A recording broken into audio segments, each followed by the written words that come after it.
Bueno, ¿qué estás leyendo en especial en este momento? Veo que tenés una biblioteca amplia detrás y la foto que me mandaste ayer también, una Ya te buena voy a biblioteca. mostrar, tengo varios tramos de la biblioteca. Acá estoy en mi escritorio y acá tengo los libros que estoy leyendo ahora, que estoy consultando ahora, que son libros vinculados a la pandemia. Pues estoy escribiendo algunas cosas para la pandemia, dando algunas charlas y qué sé yo. Muchos son libros obvios, los libros literarios obvios, que está Albert Camus con La Peste, Thomas Mann con Muerte en Venecia, El diario del año La Peste de Defoe, El amor en los tiempos del cólera de García Márquez, el ensayo sobre la ceguera de Saramago, que tiene un punto de conexión con eso. Después algunos libros como este de Tomás Eloy Martínez, que tiene un capítulo sobre el diario del año de la peste, un análisis entre lo que escribió Defoe y escritos del momento con un corte más periodístico, diríamos, o más de crónica, y otros que tienen conexiones indirectas, ¿no? Libros sobre el tiempo, libros, bueno, tengo acá un par de Byung-Chul Han, este filósofo coreano, ¿no? Que está opinando mucho Sí. sobre la peste. Tenía los de Harari por ahí, que también Harari en este momento está diciendo cosas interesantes. Algunos libros sobre la muerte, este me parece un gran libro, El hombre ante la ¿Cuál muerte es? de Philippe Diez. De Philippe Diez es un repaso de la concepción, los rituales, las ideas de la muerte a lo largo de la historia, ¿no? Un libro interesante. Pero si querés te hago un tour. Primero voy a empezar por afuera, por lo que yo llamo la biblioteca periférica, que está fuera Estaría de este buenísimo. escritorio Sí, sí, sí. y tiene más que ver con cuestiones más coyunturales. Acá están mis chicos. Saluden, chicos. Hola, ¿cómo Todos va? fanáticos de Star Wars. Sí. Alejandro, que escribió sobre Star Wars. Ahora va bien su hija que fue al espectáculo del Colón a ver Star Wars. Sí, es verdad, ¿son fanáticos de Star Aquí Wars lo ellos ven también? mirá, encontrar la nave.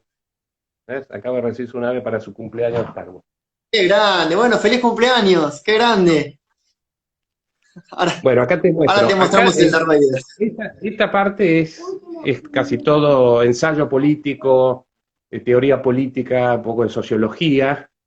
Impreso por acá arriba tenemos desde Marx a Gramsci, pasando por Adam Smith, distintos libros sobre pensamiento conservador, pensamiento sobre socialismo, pensamiento liberal. Acá veo a Jean-François Revel, a George Soros, Fernando López Alves, que es un amigo mío, profesor de la Universidad de California, que es un especialista en temas latinoamericanos, Julio María Sanguinetti, el expresidente del Uruguay, sobre la transición a la democracia en el Uruguay, este libro de Neil Ferguson sobre Ucronías, ¿no? ¿Qué hubiera pasado si?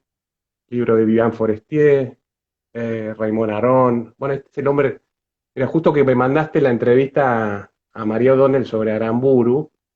eh, Recuperamos una nota de una colaboradora histórica de la Gaceta Literaria que tiene 80 y pico de años, que lo Pero, publicó en el 70, pocos días después del secuestro de Aramburu, a propósito del hombre rebelde de Albert Camus, ¿no? Donde entre otras cosas se plantea si es legítimo el asesinato en nombre de una idea, ¿no? Y da toda una idea de lo que fue la polémica entre Sartre y Camus, ¿no? Con su adhesión a la Unión Soviética y los distintos cuestionamientos a la Revolución Cubana, etcétera.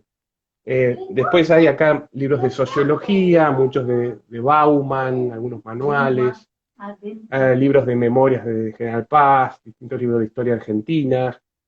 Acá veo a Alperindongui sobre la década del 30 al 45, el último libro de María Sáenz Quesada sobre el 43 y el origen del peronismo, Rapoport y su historia perdón, económica. Daniel, Sí. te saluda Ah, Malena, Malena, ¿sabes? bueno. ¿Cómo te va? Hola, Hola, decirle. Malena. Decirle si querés. Mirá, acá está lo que le quiere mostrar a tus hijos. Ah, mira, miren chicos. Te envidias mucho, Malena, porque fuiste al Colón a ver Star Wars. Ellos no pudieron. Acá, me gusta estar con también. Bueno, listo. Seguimos. Bueno, te sigo por acá. Eh, a libros sobre guerras, Segunda Guerra, Primera Guerra, terrorismo, 11 de septiembre, Normandía, veo por acá. Sherman Boy, este es un libro interesante de un personaje que conocí en Washington, que era un alemán que sobrevivió a la Segunda Guerra y terminó con su madre se casó con un oficial americano, terminó en Estados Unidos y fue un piloto con muchísimas misiones en la guerra de Corea primero y después en Vietnam, y cuenta un poco esa historia, caso interesante.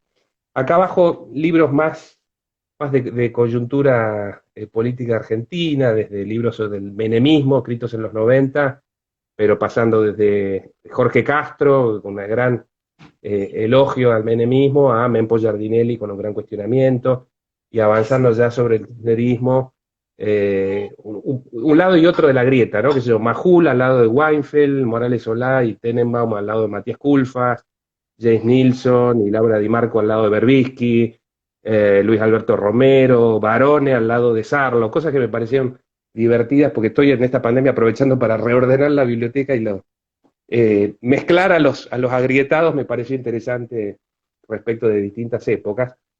Acá hay muchas biografías, varias del Che Guevara, varias de Perón, de Frondizi, Mandela, Trump, la de Michael Wolff, que es bastante nueva, Bob Woodward y los años de Bush, Jan Kershaw y Hitler, creo que es la gran biografía sobre Hitler, Bin Laden, una sobre esta es Juan Manuel Santos, bueno, San Martín, un poco de todo. Estos libros sobre política norteamericana. Y acá tengo algunos estantes más. Estos ya son sobre periodismo. Libros sobre periodismo y algunas colecciones de crónicas periodísticas, varios libros de estilo, libros sobre diarios. Este es el Sunday Times, un diario de Sudáfrica. Este es el Comercio de Lima. Este es de Sun, de Inglaterra. Y justo estoy desechando mucho, que me parece interesante también ver lo que uno se va sacando de encima, ¿no? Y acá arriba veo, qué sé yo, libros sobre blogs, por ejemplo, ¿no? Que no debe haber ya blogs, internet, pero escrito en los 90, algunos libros de filosofía. Y ahora vuelvo. Esto es lo que yo llamo más, lo que vimos es lo que yo llamo mi biblioteca periférica, ¿no? Libros que van y vienen, más volátiles, y esta es mi biblioteca más íntima. Todo esto es ficción, es literatura, y acá la mitad es filosofía, la otra mitad es periodismo y alguna miscelánea que después podemos ver. Y esta, la literaria, te diría que el medio que es como el tronco central, y la base de todo esto, es Shakespeare, Dante, Cervantes, Homero, ¿no? Los grandes pilares, las grandes cumbres literarias, y el resto son los valles, ¿no? Después bajo y ya empiezo a dividir por países. Esto ya es siglo XIX y siglo XX, franceses, empezando por Flaubert, ¿no? Madame Bovary, la primera novela moderna, varios de Balzac, Anatole France, Stendhal, de ahí ya salto a principios del siglo XX con Proust, ¿no? A la busca del tiempo perdido, Albert Camus de vuelta, Sartre, Céline, Marguerite Yourcenar, André Gide. Después bajo los alemanes, Robert Musil, los 4 tomos del hombre sin atributos, Thomas Mann, mucho de Kafka. Kafka es un autor que influyó mucho en mi vida, tengo todo Kafka y muchos libros ensayos sobre Kafka, biografías de Kafka. Este es uno de mis libros, que está Kafka, ¿ves? Este es un libro del año 2004, de ensayos literarios, temas, notas de crítica literaria, y no todo de Kafka, pero mucho de Kafka. Después bajo acá tengo rusos, Dostoyevsky, Tolstoy, tengo Pushkin, Solzhenitsyn, Sholokhov, Nabokov, algunos alemanes que me quedan como Hermann Hesse, son libros de mi adolescencia.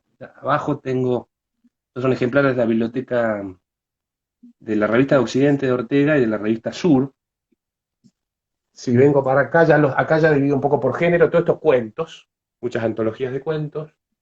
Acá abajo es crítica literaria, está Harold Bloom, algunos libros sobre libros, ¿no? Libros sobre la edición de libros, este de Sagastizábal, por ejemplo. Qué sé yo, está la Biblioteca Esencial de Abel Pose, interesante cómo armar una biblioteca con los libros básicos, la historia crítica de la literatura argentina, las lecciones de Nabokov.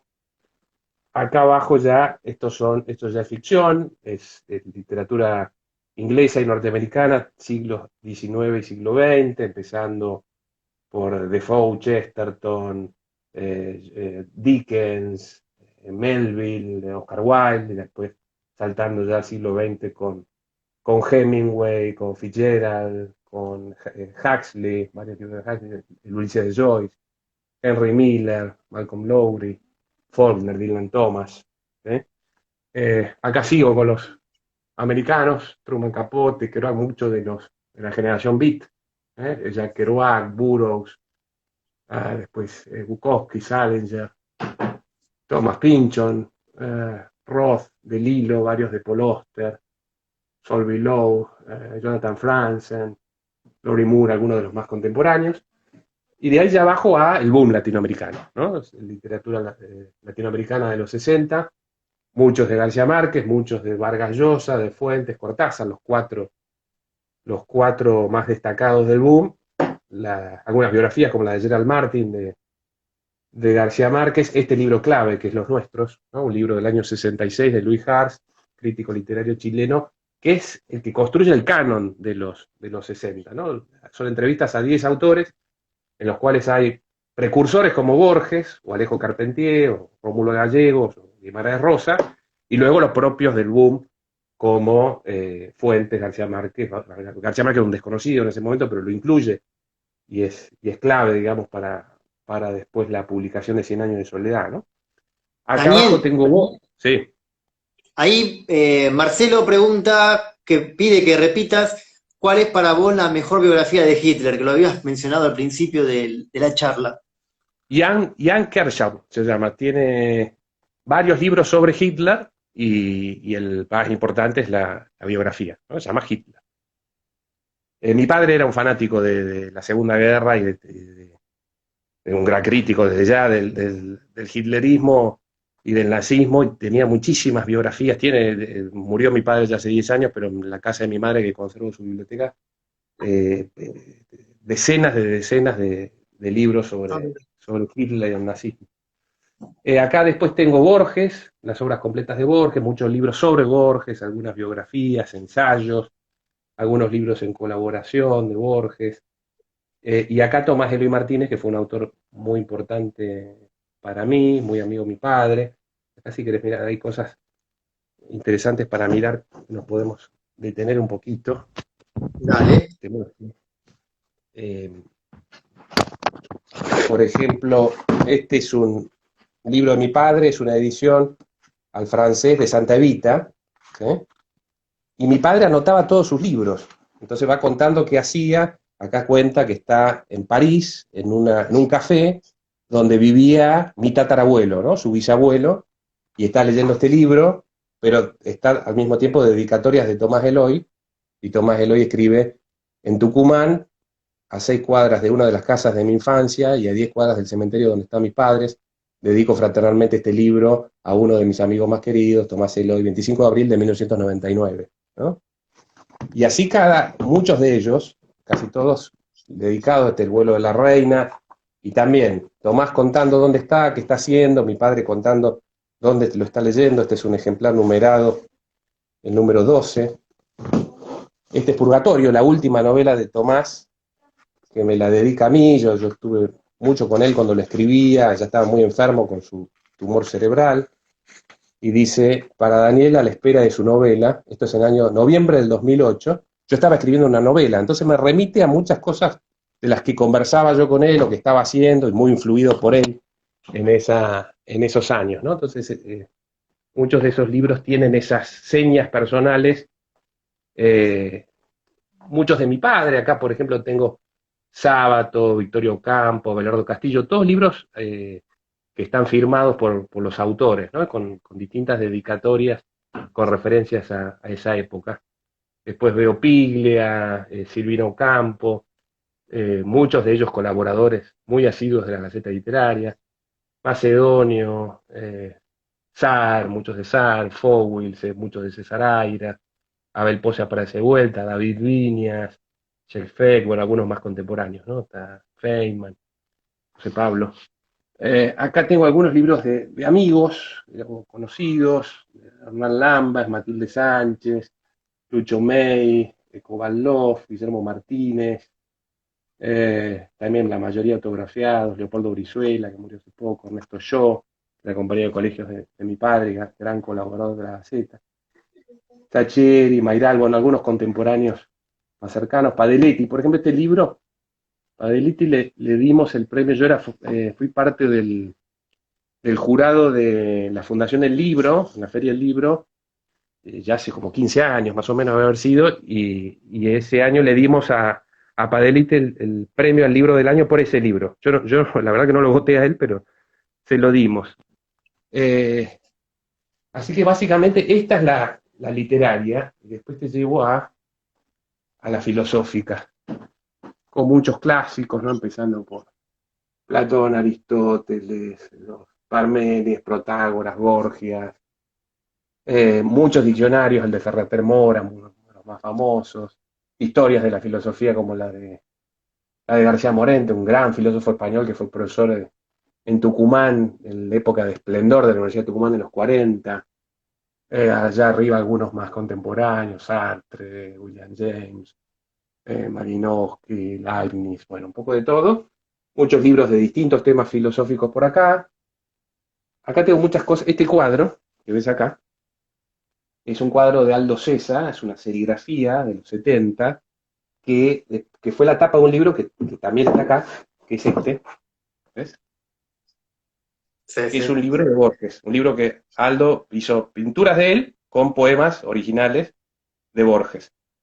Así que es uno de esos libros raros, que no están las obras completas que vendió Kodama, es una de las cosas que quedaron perdidas por ahí. Y con Aldo César hicimos muchos cosas juntos, entrevistas y demás. Y este es un libro que hicimos juntos, que fue cuando cumplió 50 años con la fotografía, y yo me encargué de los textos, de todas las compilaciones. Es un recorrido por su obra, con una gran selección de fotos y también de pinturas, donde aparece, bueno, acá estoy yo con Tomás Eloy, por ejemplo, porque hicimos algunas cosas juntos, muchas cosas de escritores. Acá está Bradbury, Aldo hizo 2 libros con Bradbury que están por ahí, Manucho Mujica Lainez, Bioy Casares, Sábato, famosa foto de Sábato, Alicia Jurado, de por ahí. Eh, Mi padre hizo una nota acá sobre Aldo en la Gaceta. Esta es una entrevista que yo le hice a Tomás Eloy con fotos de Aldo, y acá se refleja en la foto. Qué lujo Eh, ahí, ¿eh? sí, la verdad que sí. Y acá ya te voy a la parte periodística, donde tengo muchos libros sobre periodismo, Ulanowski con redacciones, con días de radio, Dominique Bolton sobre su libro sobre Internet, varios de Ramonet, Enrique Rab, Román Gubern sobre temas digitales, Sartori con su Homo Videns, Cebrián, el ex director del País de Madrid, Pierre Bourdieu sobre la televisión, aparecen después libros de estilo del país, biografía como la de Timerman, de Mochowski, la biografía de Natalia Botana, de Álvaro Abós, la autobiografía parcial de Mañeto y el libro de Sivak sobre Clarín, idas y vueltas, La Nata, por Majul, aquel periodismo de Muchnik, Gabo Periodista, un libro fantástico de la Fundación Nuevo Periodismo, la Fundación García Márquez, con una compilación de todos los escritos periodísticos de García Márquez, después Thomas Friedman, bueno, distintos autores con algunas crónicas. Mangel, lo veo ahí, un tipo que sabía mucho sabe mucho de bibliotecas, ¿no? Tiene 40.000 libros en su casa en Francia. Y acá Es tengo algunos tremendo libros más eso. Debe ser un tremendos. caso único. Sí, sí. Acá tengo algunos libros que ya son libros más personales. Eh, Te voy a mostrar algunos. Por ejemplo, es un libro sobre periodismo cultural de Rivera de los 90, que tiene todo un capítulo dedicado a la Gaceta Literaria, ¿no?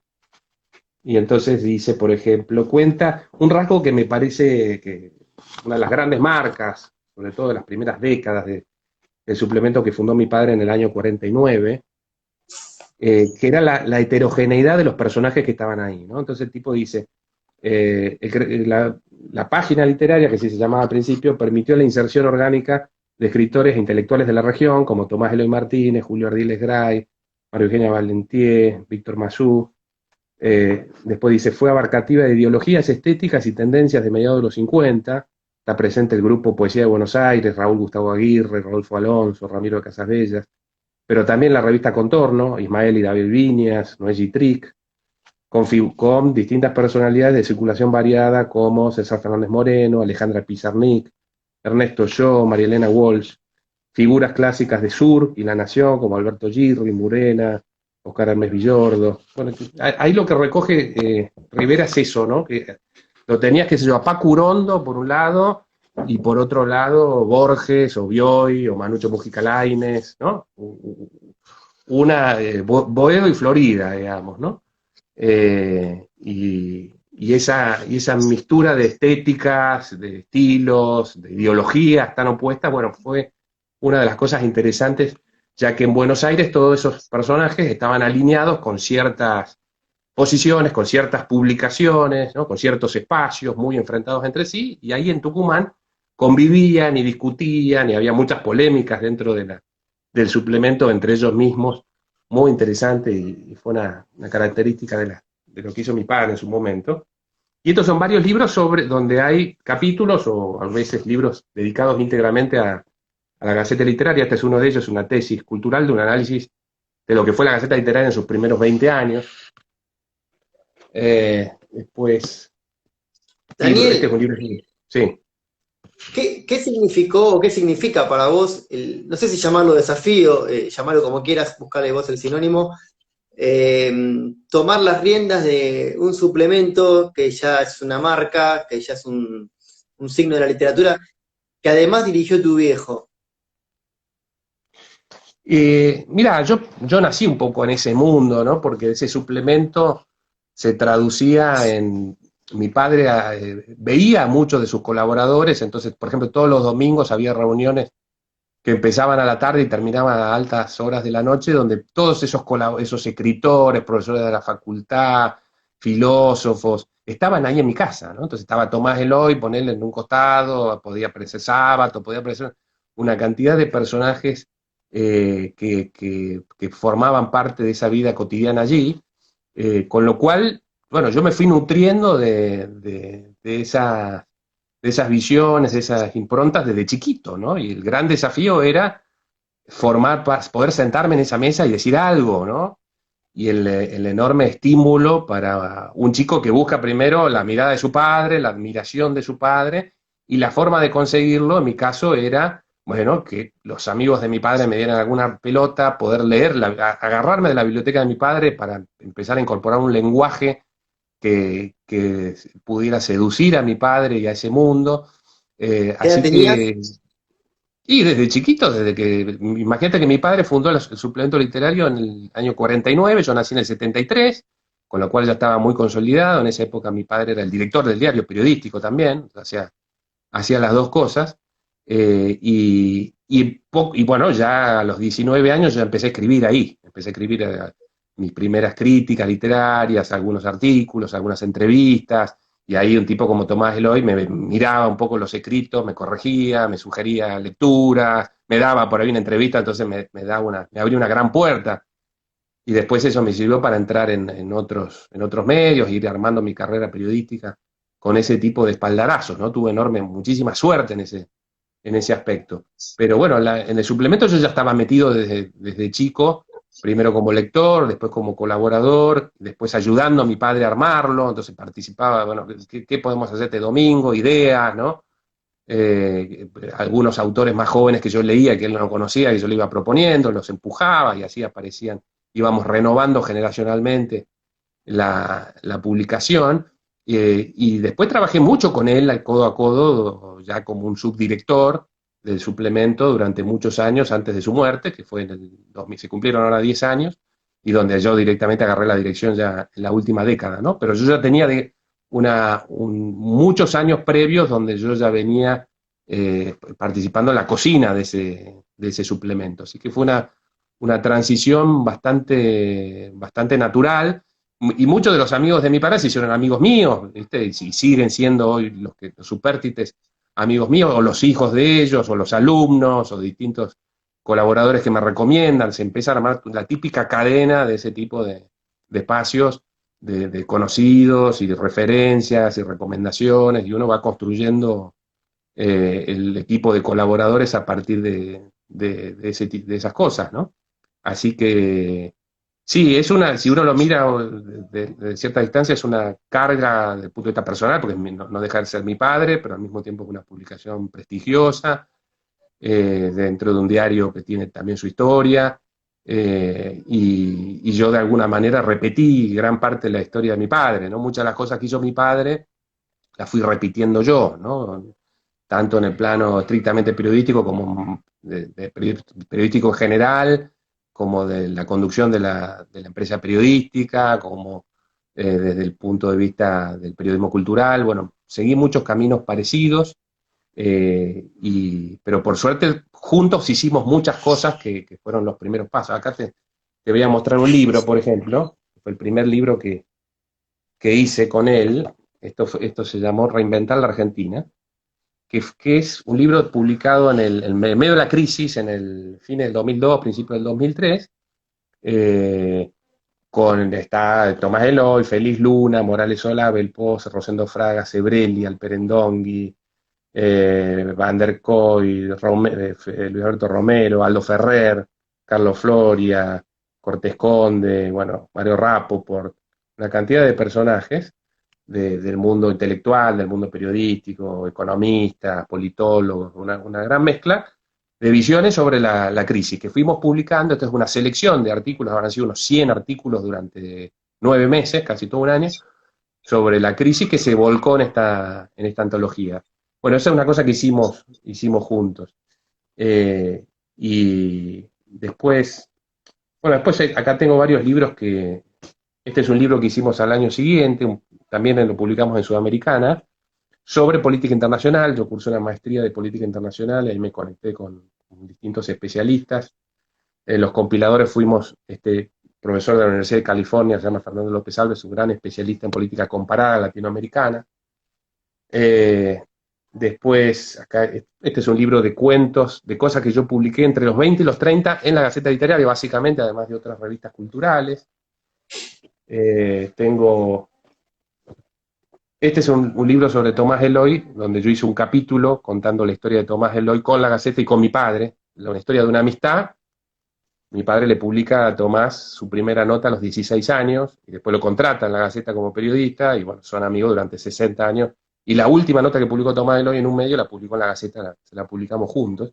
Pero cuento toda esa historia de 6 décadas para contar la historia de Tomás Eloy, ¿no? Que pasó en el medio. Bueno, este es un libro sobre un pensador que se llamó Skolnik, para mí uno de los grandes colaboradores que tuvo la Gaceta Literaria, uno de los grandes pensadores que tuvo Tucumán, un gran filósofo.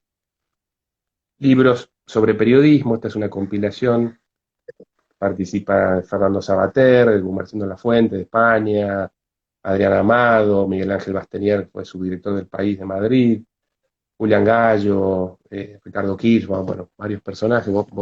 Vos me ayudaste con algunas entrevistas a partir en ADEPA después, ¿no? Este es un libro sobre libertad de prensa, 2014. Bueno, distintas, y hay otros libros por acá donde participé con algún capítulo y demás, que son los más personales, ¿no? Pero que son todos cosas que derivan de estas lecturas, así que están de alguna manera hermanados y vinculados en su disposición física, tienen que ver un poco con esa vinculación temática, ¿no? Vos veo que tenés una biblioteca enorme, no, era de esperar porque, bueno, estás en el mundo literario, naciste en el mundo literario. ¿Cuándo lees? ¿Cuánto lees? ¿Cómo distribuís tu tiempo y la calidad también para leer? Mira, la verdad que ahora libros, leo mucho menos que antes, porque yo leo mucho periodismo, leo muchísimos diarios de papel y artículos periodísticos de distintos medios, a lo que le dedico varias horas por día, que antes estaban mucho más reservados a la lectura. Te diría que entre mi adolescencia y los 30 leí de una manera maratónica, ¿no? Leía casi un libro por día, 5 o 6 horas de lectura diaria, de una manera muy espartana y con una hoja de ruta de los libros que tenía que leer, o cuando estaba escribiendo algo, conseguía mucho material, muchos libros para sostener, digamos, lo que estaba investigando, sobre lo que estaba escribiendo. No tenía televisión, yo no tuve aparato de televisión durante casi 15 años, ¿no? Y a propósito, o sea, me eliminaba y no tenía computadora, no tenía ningún tipo de elemento que me interrumpiera, trabajaba mucho de noche, vivía mucho de noche, entonces tuve una década larga de una lectura muy, muy intensa en cantidad de horas y demás. Hoy estoy con menos tiempo, la cuarentena de alguna manera me devolvió más tiempo para poder estar entre mis libros y me puse a ordenar, ¿no? Y a hacer una limpieza de la biblioteca, sacando cosas, reordenando y demás, y recuperando, digamos, tiempo para leer, pero, a ver, los fines de semana leo más que los días de semana, por la noche normalmente siempre tengo varios libros en la mesa de luz que sigo. Después tiene que ver un poco con el trabajo, si estoy armando alguna una nota, ¿viste? O como que sea alguna entrevista, bueno, estoy con el libro del autor o libros de las temáticas que estoy trabajando, ¿no? Así que depende un poco en qué esté metido y cómo mi tiempo esté tironeado con otras actividades que tienen que ver más con lo periodístico o con cuestiones del costado empresario, del costado de las organizaciones periodísticas en las que participo y demás, ¿no? Entonces no tengo esa rutina que sí tuve durante muchísimos años y que extraño y que respondía de alguna manera a una gran planificación, ¿no? A un mapa de cosas que tenía que leer, de pasos que tenía que dar y un poco el orden de la parte más literaria que te mostré de mi biblioteca tuvo que ver con ese proceso, ¿no? Dije, estos libros tengo que leer acá, ahora me meto con los rusos, ahora me meto con los alemanes, ahora me meto con tal o cual autor, y trato de agotar ese universo y de ir llenando las grandes lagunas para después ir complementándolo con otros libros que leía más por placer y fuera de la planificación, ¿no? Así que cambió mucho así mi método de lectura, pero sigo muy... Ahí te mostraba un libro de un tipo que se llama Adam Przeworski, un politólogo de la Universidad de Nueva York, que un día me contaba que a la tercera mudanza dijo, voy a eliminar toda mi biblioteca, donó la biblioteca a la universidad y empezó a leer por Kindle nada más, ¿no? Y yo me resisto mucho, he leído pocos libros de ebook en versión digital, estoy muy apegado al papel, porque tengo una vinculación como esa técnica memotécnica, viste, que se llama el Palacio de la Memoria, ¿no? Que para tratar de fijar recuerdos, uno los introduce mentalmente en un espacio físico y dice, bueno, en este cuarto voy a poner a tal cual personaje para poder retenerlo. Bueno, los libros yo creo que generan, tener a la vista ese mapa de libros que representan miles de horas de lectura que uno hizo, o por lo menos son referencias, nombres, estilos, géneros, etcétera, permite tener una contención del punto de vista cultural e intelectual que te da más certidumbre, ¿no? Sabés a dónde acudir, a dónde apoyarte a la hora de construir algún pensamiento propio, escribir sobre algo, o reflexionar y demás. Y en la cuarentena, estar con mi biblioteca me hizo sentir muy cobijado, ¿no? Muy seguro por toda esa historia de lectura personal. Hay libros que tengo que todavía no leí, pero que son referencias o los tengo para algún momento y sé que están allí y me dan cierta certeza, cierta tranquilidad. eh, y tiene ese enorme significado. Despojarme de todo eso me costaría, hago depuraciones para tener más claridad, ¿no? Y hay libros que van muriendo, que tienen caducidad, ¿no? Que ya perdió vigencia, pero lo hago con mucho cuidado porque el conjunto de objetos de una biblioteca representan para mí piezas de apoyo, ¿no? Espacios que me hacen sentir más protegido, más tranquilo, me dan ciertas certezas cuando entro a tener algunas dudas en algún aspecto de mi vida, ya sea una cuestión existencial como la que plantea la cuarentena, o ciertas dudas puntuales cuando uno tiene un desafío intelectual específico, ¿no?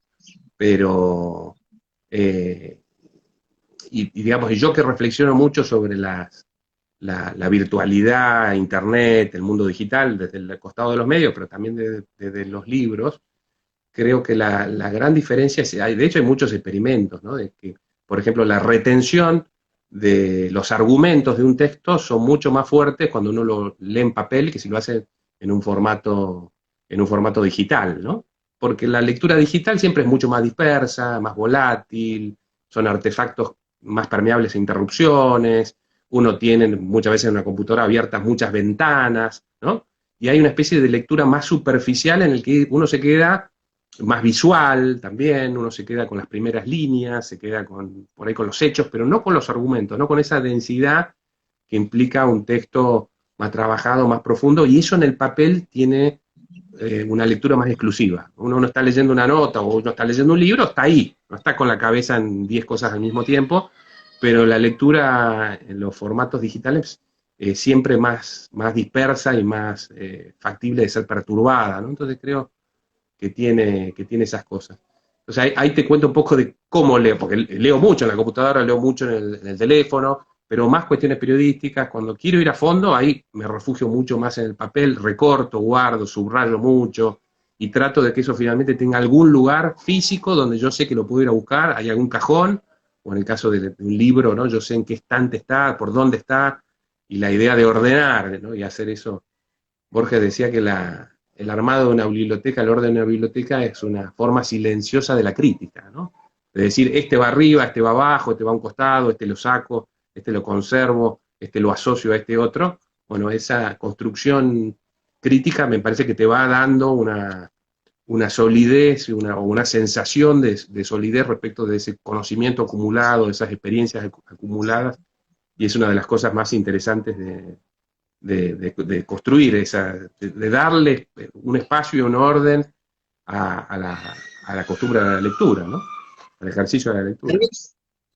Ahí Mauro Cejas pregunta, ya te digo, lo perdí. Mauro Cejas, sí, pregunta, ¿cuál fue el mejor historiador a tu criterio de San Martín? Eh, Mira, me acuerdo un libro de Patricia Pasquali, historiadora que por ahí no es muy recordada. Eh, un tío mío, que es José Ignacio García Hamilton, que murió en el 2009, se metió con una biografía sobre San Martín, que se llamó Don José, ¿no? Que fue muy polémica, fue el libro, en el año 2000, el libro más vendido del año, y en la Gaceta Literaria me acuerdo haber armado con mi padre muchos números sobre San Martín y sobre libros acerca de San Martín. En el caso de él era una biografía novelada, pero donde había una cantidad de puntos cuestionables que tenían que ver con la vida privada de San Martín, con el cuestionamiento ético de San Martín. Bueno, la idea típica de los 90 de la novela histórica de tratar de sacar del bronce a los historiadores. Me acuerdo que José Ignacio tenía un programa con Felipe Piña en ese momento y con Pacho Donel, que con miradas ideológicas distintas, pero convergían en esa idea de desacralizar la historia y empezarla a darle más vida con otra narrativa, pero al mismo tiempo enfocando los costados que en los próceres siempre se esquivaban, ¿no? Y me acuerdo que Patricia Pasquali era una de las que polemizó en su momento con José Ignacio, también Pacho Donel, María Sáenz Quesada, creo, y eso me llevó a la biografía de ella, de San Martín de ella, y es lo mejor que yo recuerdo haber leído, ¿no? ¿Y por qué? ¿Qué es lo que te llamó No, la atención? porque era una visión, pues es una biografía que tiene pocos años, entonces que no tiene el peso, digamos, de los viejos libros de historia, que son mucho más densos, ¿no? Una forma de narrativa dinámica, pero al mismo tiempo muy estricta en cuanto al rigor histórico y sin esquivar, digamos, los costados menos transitados, ¿no? De la biografía de San Martín y de los héroes nacionales en general, pero sin aprovecharse tampoco de eso que a veces plantea un mayor atractivo que fue tan aprovechado desde el punto de vista del gancho literario por la novela histórica, ¿no? De meterse demasiado allí y tener una visión más amplia y más jerarquizada, bueno, cuáles son las cuestiones a las que hay que prestar atención o no, ¿no? Ahora vuelve con Belgrano, hicimos un número sobre Belgrano ahora el domingo, y recuperamos un artículo que publicó Alperín Dongui en el 2014 a partir de un libro, un anticipo de un libro que se llamaba El Enigma Belgrano, ¿no? Bueno, esos personajes que consagrados dentro de nuestra historia, pero sobre los cuales se sabe poco, que han quedado atadas a una efeméride o a una cuestión puntual, como puede ser la bandera, y gran parte de sus méritos no han sido debidamente analizados. Bueno, no, los abordajes de históricos más modernos a veces esquivan, ¿no?, esas biografías demasiado de personajes de bronce para ver el costado humano, pero siempre manteniendo el equilibrio digamos, y evitar los excesos de tratar de juzgar con una escala de valores contemporánea, bueno, cuestiones de hace un siglo, hace 2 siglos, donde la realidad era totalmente diferente, ¿no? Y las costumbres, los valores en definitiva eran otros. Daniel, vuelvo a preguntarte por lo anterior. Estamos hablando de las bibliotecas. Decías que no lees en electrónico. Particularmente en lo personal descubrí el ebook hace 2 o 3 años y me fascinó, sin desmerecer, me sigue gustando más de papel, ¿no? ¿No te seduce probar con un ebook y agilizar el tiempo, el espacio? O sea, ¿nunca te dejaste seducir por eso? ¿O te pesa más el Mirá, placer del papel? no, eso es algo que tengo pendiente. Por ejemplo, esa nota que te gustó a vos de Karlovich, ¿no? Que lo leí en un libro digital, lo compré, bueno, me agarró en cuarentena, me interesó el personaje, no lo conocía. De hecho, tiene el nombre de mi hijo. Mi hijo se llama Tomás Felipe, igual que Karlovich, pero no por Karlovich, yo no lo conocía. Se llama Tomás por Tomás Eloy Martínez y Felipe porque le gustaba a mi Sí. mujer y mezclaba los nombres. Pero bueno, cuando leí la noticia me llamó la atención eso. Yo soy nada futbolero, no sé nada de fútbol, pero la historia me pareció interesantísima. Y llegué a través de la versión digital, ¿no? Me metí en la página Planeta, bueno, lo compré, lo leí la digital, pero en mi computadora, no en un ebook.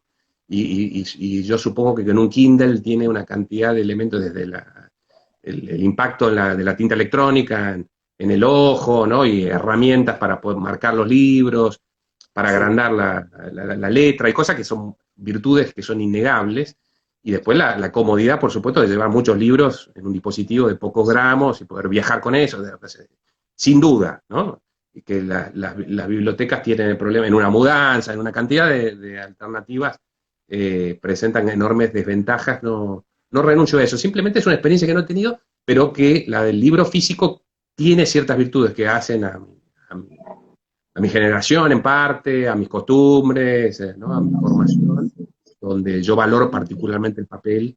Y lo mismo me pasa con qué sé yo, en materia periodística leo mucho más en digital que en papel, pero la lectura en papel la disfruto de otra manera, ¿no? Si puedo tener el papel, si tengo las dos posibilidades, me voy siempre al papel, ¿no? También hay dos cosas que te quería plantear. Una, hablabas de cómo eh, res- sacar libros de la biblioteca. ¿Qué te pasa a nivel sentimiento cuando tenés que descartar libros? ¿No te pesa eso? Eh, Bueno, lo que Limpiarla, más me preocupa purgarla. es sí, es el destino final. No, estoy muy tomado por las imágenes de la quema de libros, ¿no? De las barbaridades de libros. Entonces, nunca tiraría un libro, sea cual sea ese libro. Entonces, la búsqueda del destino, regalarle a algún amigo que le gusta, tengo que ponerme a pensar mucho, ¿no? Donarlo, he donado a muchas escuelas, a bibliotecas, parte de la biblioteca de mi padre la he donado a escuelas, y siempre estoy pensando qué destino darles, pero por lo menos lo saco, ese ropero que yo te mostraba, bueno, hasta que sepa qué destino le doy, los voy guardando ahí, ¿no? Fuera de la vista, para reconstituir el orden de la biblioteca y sacar aquello que yo sé que no voy a consultar más, o que ya es caduco, son cuestiones totalmente perimidas, pero me duele mucho tener que descartarlo, porque había un libro sobre libros que parte de la biblioteca la tengo en casa de mi madre, mía, y toda la de mi padre, y allí tengo todo un estante sobre libros sobre libros. Y hay un libro que hacía la diferencia entre los bibliómanos y los bibliófilos, ¿no? Calificándolos entre aquellos que aman más el objeto libro y aquellos que aman más el contenido del libro. Bueno, yo tengo algo de las dos cosas, digamos, ¿no? Hay algo de bibliomanía y algo de bibliofilia, en cuanto a que el objeto también le tengo un aprecio y una consideración muy, muy particular. Entonces, el descarte en sí me cuesta muchísimo, ¿no? Así que sí, me resulta difícil. Daniel, de todos los libros que tenés ahí, eh, si tenés que elegir uno, dos, cuatro, 10 que te hayan marcado, ¿podés elegirlos? Si es así, ¿cuáles son? Que te vengan ahora a la cabeza o que quieras verlos. Bueno, hay autores, ¿no? Kafka, y bueno, dentro de Kafka te diría El Proceso, El Castillo, La Metamorfosis, bueno, los clásicos, ¿no? Tomás Eloy, por lo que te contaba, Borges, muchos de los libros de Borges. Por otro lado, son como piedras básicas. Y hay algunos libros raros que estoy viendo acá que son divertidos. Te muestro dos o tres. Te muestro dos. Por ejemplo, este es un libro que me gusta, me interesa el tema, pero más allá del tema, es un libro sobre el diablo. Se llama Historia del Diablo, del siglo XII al siglo XX, ¿no? Pero me interesó la tapa.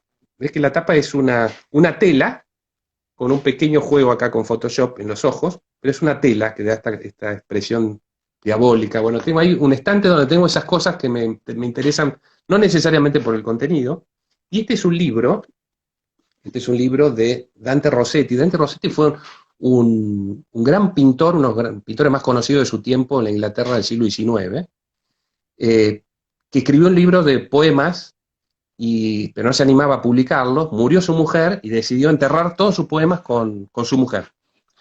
Y entonces después se enteraron sus amigos y demás, y dijeron, bueno, ¿cómo vas a hacer eso? Y lo forzaron a que desenterrara los poemas. Bueno, lo desenterró y finalmente los publicó, y la crítica lo despedazó. Y le agarró una depresión profundísima, bueno, se terminó muriendo, pobre Dante.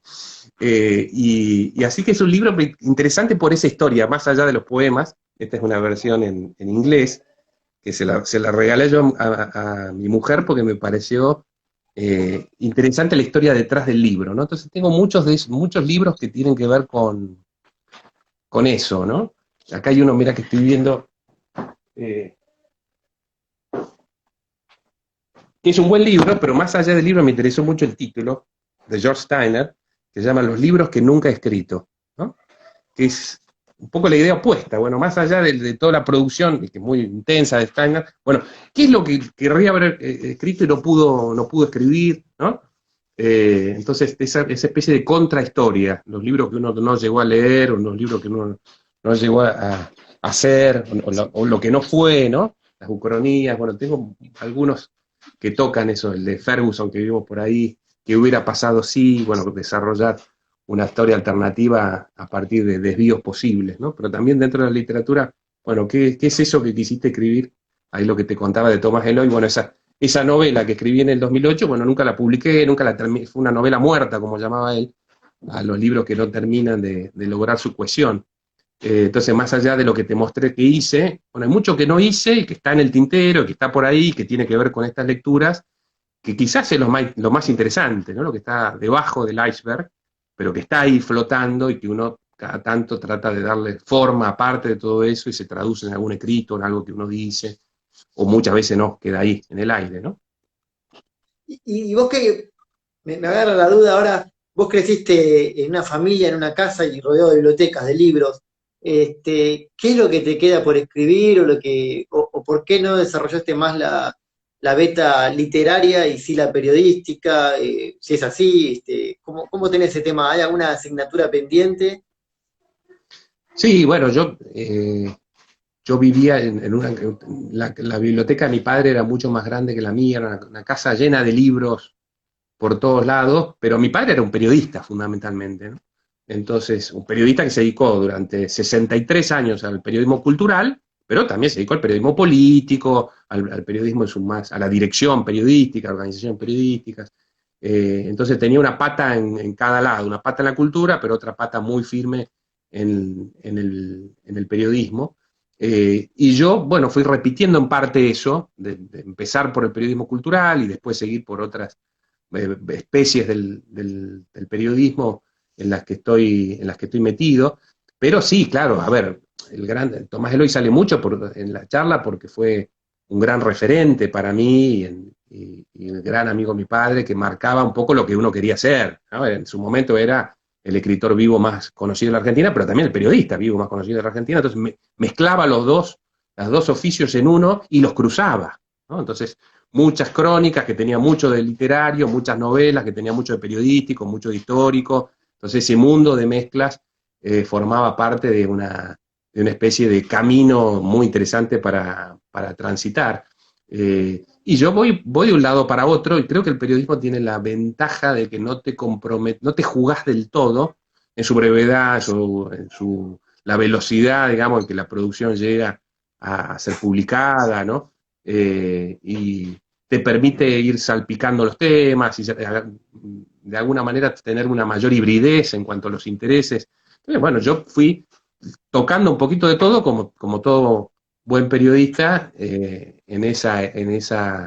mar de conocimientos que normalmente tiene 1 centímetro de profundidad, ¿no? Sabemos un poquito de todo, tocamos un poquito de todo, y a veces te sumergís un poco más, y eso evita que te lleves un gran golpe en cuanto a una apuesta muy, muy intensa, como puede ser, bueno, me siento a escribir una novela, estoy 3 años escribiendo una novela y de pronto no encuentro editorial o la publico y es un desastre y no camina. Es una apuesta mucho más audaz, mucho más rígida. Hay que estar un poco loco, digamos, ¿no? Para casarse con un proyecto de escritura de esa envergadura, de esa magnitud.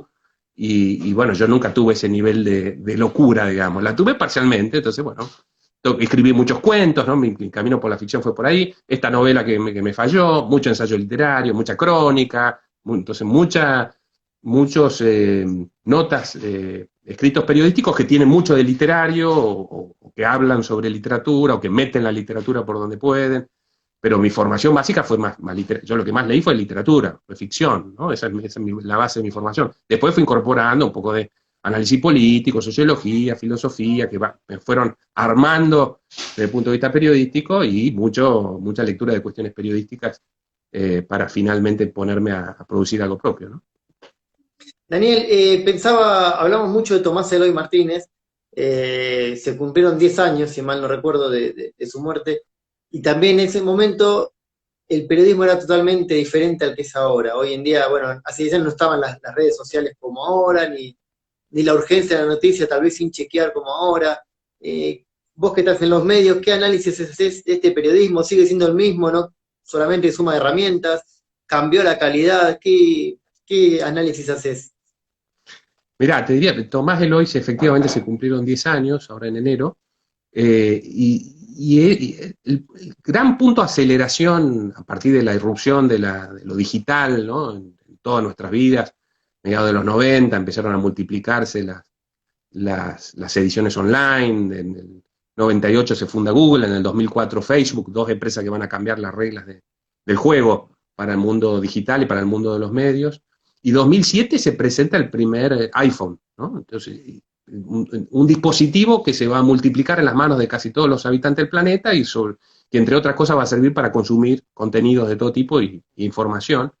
Y Tomás Eloy, bueno, muere ahí, en ese momento de esa gran aceleración donde cambian radicalmente las formas de consumo, las relaciones con las redes sociales. En esa época vos pensás que 40% de la publicidad se la llevaba la televisión, casi un tercio los diarios, Internet solamente un 5%, y ahora la gran tajada se la lleva Internet, y dentro de Internet se la lleva Google y Facebook, y después Amazon. Entonces, el modelo de negocio del periodismo cambió, la dinámica de consumo cambió, y el otro gran punto de aceleración es la pandemia, porque con la pandemia, bueno, imagínate que está cambiando la economía, está cambiando la política, no sabemos, ¿no?, si esto será una transición hacia algo muy distinto, o va a ser una interrupción a la forma de vida tal cual la conocemos, pero es probable que haya hábitos que cambien, y en ese sentido el periodismo tiene grandes contradicciones hoy porque tiene una audiencia más grande que nunca, se multiplicó la audiencia de todos los medios del mundo con el tema de la pandemia, casi todo el mundo interesado por la pandemia, entonces el periodismo debe registrar quizá el acontecimiento periodístico más grande